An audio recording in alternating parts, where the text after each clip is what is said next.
So now let us see how to evaluate the limits properly in case of polar integration, right? So for that we have several steps. The first step is you have to sketch the corresponding region. So in that case, whatever limits you are given in terms of x and y, you have to sketch those limits, and then from there you have to see what are the values of r and theta. So how can you see that? For example, in this case, let us suppose our bounding region is given by y-axis. The circle x square plus y square is equal to 4, and the abscissa, that means the line y is equal to square root 2 in the first quadrant. So how would your region look like?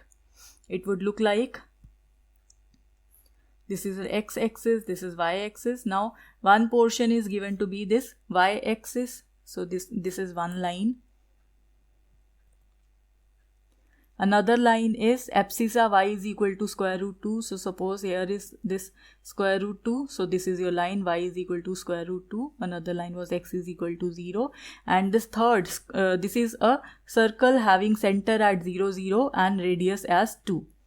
Right? This is the radius, this is the center. So your circle will have center here and its radius would be equal to 2. So suppose this point is 2. So your circle will go like this. So but you are given the bounded area in the first quadrant only. So that means your area which you are interested in is this much area, bounded by this line, bounded by this line, bounded by this circle, and in the first quadrant. So this is your bounding area. So this is the first step, sketching the region.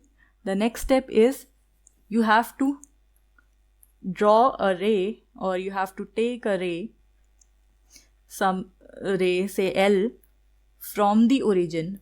So every time you will draw a line from the origin,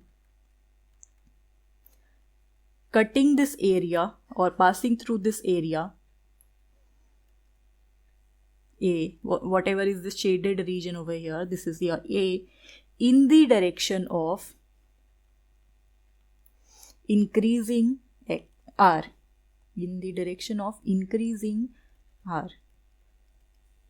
So you have to mark all the values which are, so suppose this is your ray R, L, right?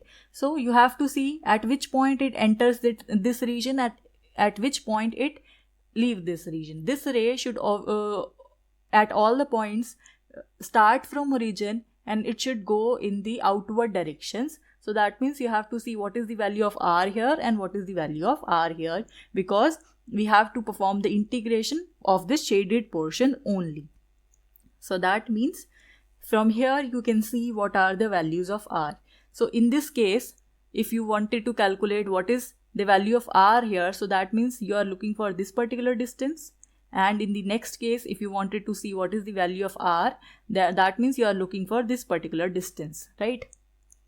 So what is the value of R here? If you apply trigonometry here, this angle is 90 degrees. So let me draw the triangle over here. So it is something like this, right? So we are looking for this value of R. So that means this particular distance. You know this distance is equal to square root 2, right? And this angle is 90 degrees. And what is this angle? This angle is theta, because this is the angle made by this ray. So this angle is theta. So that means this angle would be theta, because they are alternate angles. So that means this angle is theta here. So if this angle is theta, what is the length of this line? So according to trigonometry, the length of this line, this is hypotenuse, this is perpendicular. So it is equal to 2 cosecant theta. So your lower value of r, because this length is equal to square root 2 cos theta, so this lower value of r here at this point is this one. And what is the value here at this point? At this point, the point lies at the circle. So that means at the circle, what is the value of x square plus y square is equal to 4? What is x square plus y square? It is equal to r square. So here you have r square is equal to 4. So that means you will have r is equal to 2 plus minus 2. So from here you get the upper limit as r is equal to 2. So here you obtain the limits of r as 0, not 0. What is the lower limit?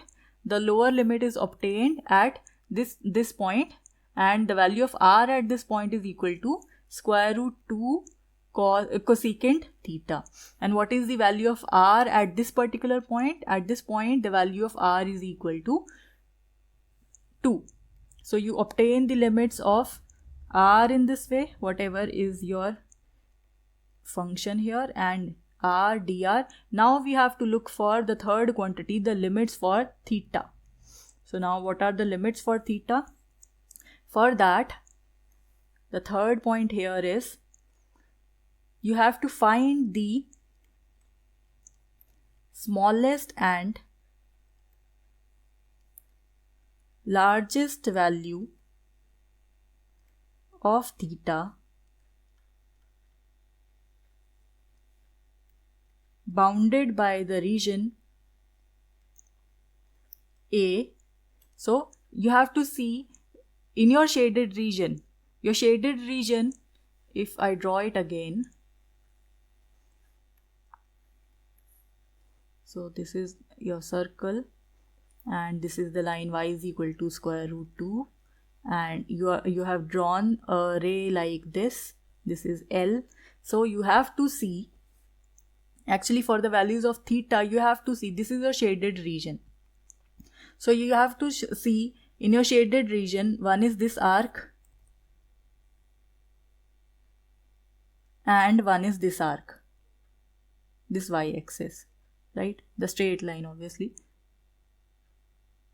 So between these two arcs, what is the value of theta? Because your shaded portion lies between these two arcs. So that means for this particular line, what is the angle of theta here? And for this particular line, what is the angle of theta here? So let's call it theta 1 and theta 2. So you have to calculate these two angles. Now, for this angle, you have to know what is the value here. The value of y is equal to square root 2 here. What is the value of x? This point lies on the circle. So your circle is x square plus y square is equal to 4. The value of y is square root 2. So that means you have square root 2 square is equal to 4. So from here you obtain x is equal to square root 2 as well. So this point is equal to square root 2 comma square root 2. So at this point, what is the value of theta here? So you have tan inverse square root 2 by square root 2, that is equal to tan inverse of 1, right? And this is equal to pi by 4. So that means your theta 1, this is your theta 1, that is equal to pi by 4. And similarly, you will obtain what is theta 2. And if you look at it carefully, what is this angle? This total angle is 90 degree, right? So you do not have to compute it. You can straight away write this to be pi by 2. So this is your upper limit. So in this way, you can calculate your limits. So here, your theta or the integral becomes simply equal to theta varies from pi by 4 to pi by 2, and your r varies from square root 2 cosecant theta to r is equal to 2, whatever is the function, and then r dr d theta. So this is how you determine the limits. So now once you write the limits correctly, solving the integral becomes very easy. So let me show you one simple example from which it will be more clear to you. So the question here is,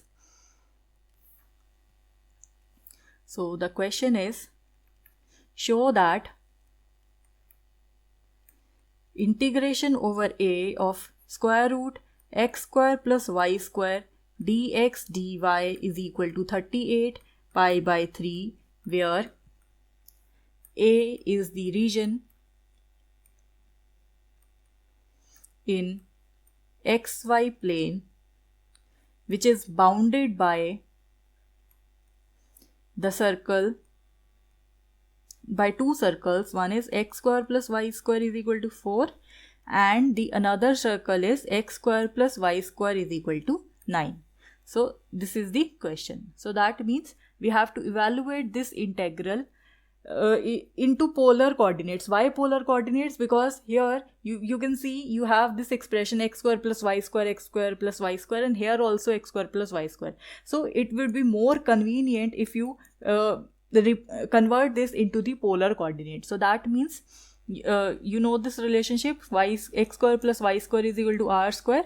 So you can very easily convert this to the corresponding polar coordinates. So that is one observation by looking at the question. Now the next thing is, how do you compute the limits? For computing the limits, we firstly have to draw the given region.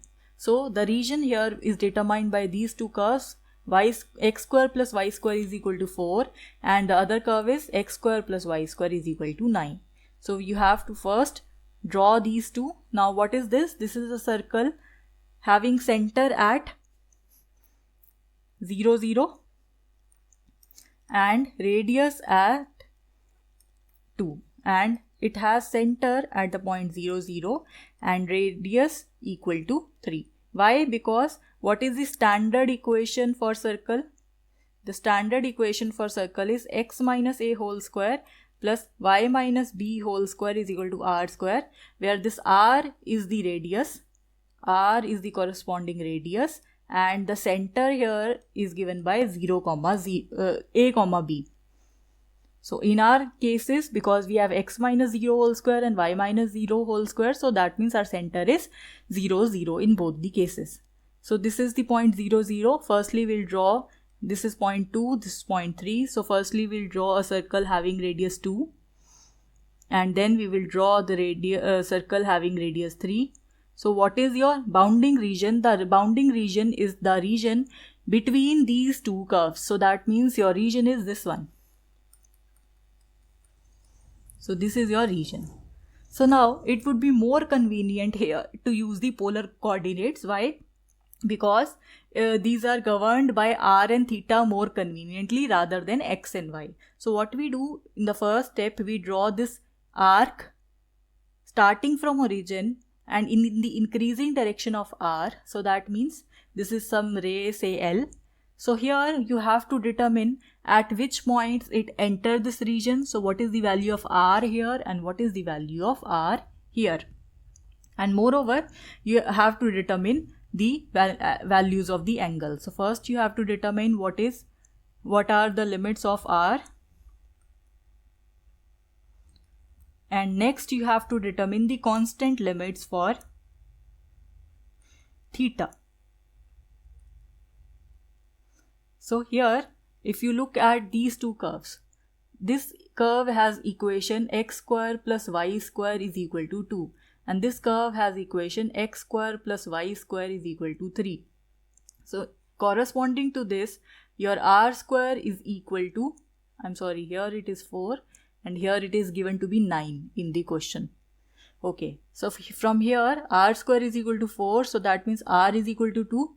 So this is the lower value of r, and from here you obtain r square is equal to 9, so that means r is equal to 3. And so this is the upper value of r. So these are the limits for r. Now in this case they are constant limits, otherwise they could also be variable limits in terms of theta as in the previous question.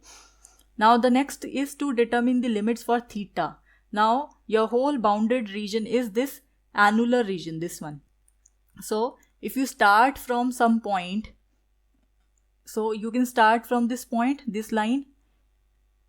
Now to cover this whole region, you have to shift this in this clockwise direction. So you will move this into this direction, so that to cover this whole region you have to come back here. So at this line your angle is equal to 0 degree, but when you move this into this direction your angle would be equal to 2 pi. So the limits for theta would vary from 0 to 2 pi for one complete circle revolution. So now you have the limits. So that means your integration of this area, square root of x square plus y square dx dy, this becomes equal to the limits for theta varies from 0 to 2 pi, and the values of r, we have just evaluated these equal to 2 and 3. So the limits are from 2 to 3, and this term now becomes r, and instead of dx dy you will write r dr d theta. So this is the value, because this r comes from the value of the Jacobian that we have calculated when you shift from the Cartesian coordinates to the polar coordinates. So you just have to perform this integration here. So the integration of r square with respect to r, that is equal to r cube divided by 3, and the limits are from 2 to 3 d theta as such. And then when you substitute the limits, 3 cube, that is 27, minus r cube, that is 8, and then you have to perform the integration with respect to theta. So its integration, that would simply be 27 minus 8, that is 19 by 3 into 2 pi. So your answer is equal to 38 pi by 3.